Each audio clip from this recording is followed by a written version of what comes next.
Willingness is perhaps the most important word you can learn on your road to real magic and manifesting miracles for yourself.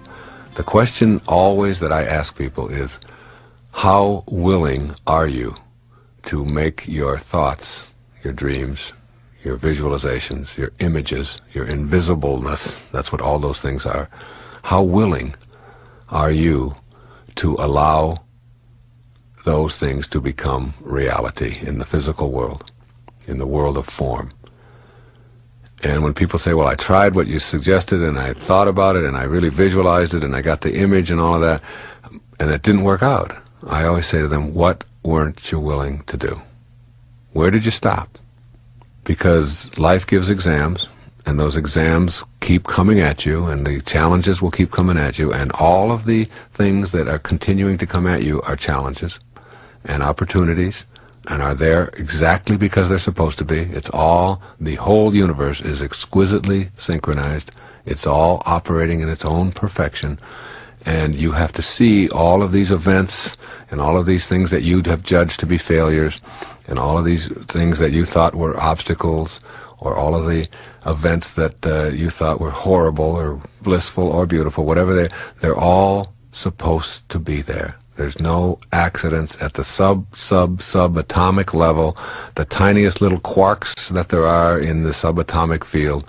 Every one of them is on purpose. It may look like chaos, but it's not. And so is everything that comes into your life. God's plan works.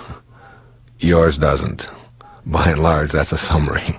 And you have to be willing to connect to that grand design, that grand plan. And willingness is like a student who is ready knows that anything that shows up is something that you can say, I'll look into that.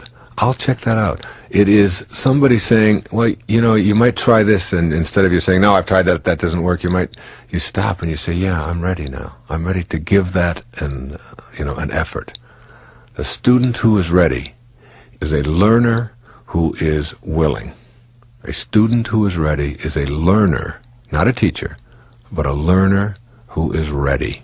And that readiness, that willingness to take what comes into your life and say, I'm going to fly with it, I'm going to do something with that. Even as you're listening to some of the things that you're going to hear in this tape, some of them will undoubtedly sound outrageous to you. And if you want to hang on to your truth and stay there, that's absolutely fine. But it will not allow you to transcend and get into another level of what I'm calling real magic. And it isn't that I'm right and you're wrong. None of this is about right and wrong.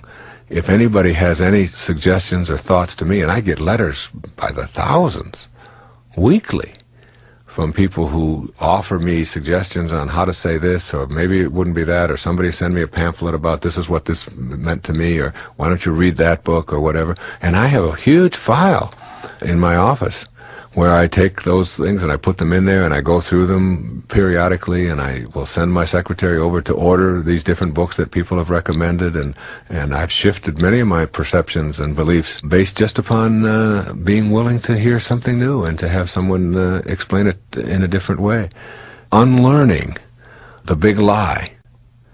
The big lie is that you are limited, and that doubt and fear are the way that you learn things, is by having that willingness. I don't think there's any more key word than willingness or readiness in your entire vocabulary.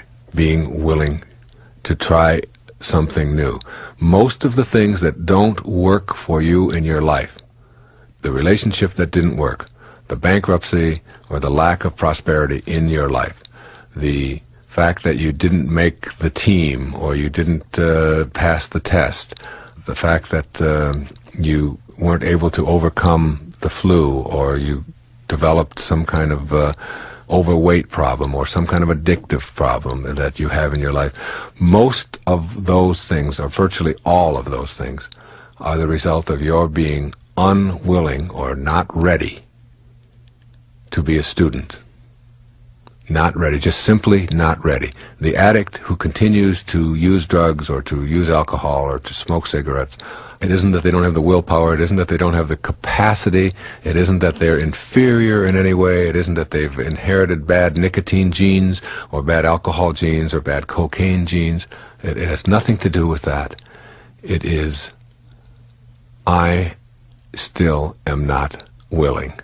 Because when it boils down to it, you can go to every self-help group in the world, you can go to the 12 steps, 50 steps, 100 steps, you can put patches on your arm, you can go through all of the difficulties and the stages of your addictions.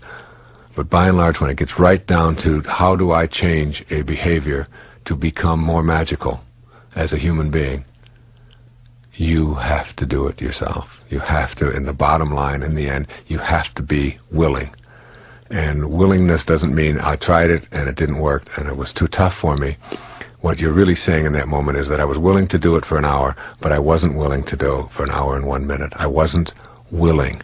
The student who is willing to not be tired, is willing to be healthy, is willing to be happy, is willing to be wealthy, is willing to be in great relationships, is willing to have virtually anything.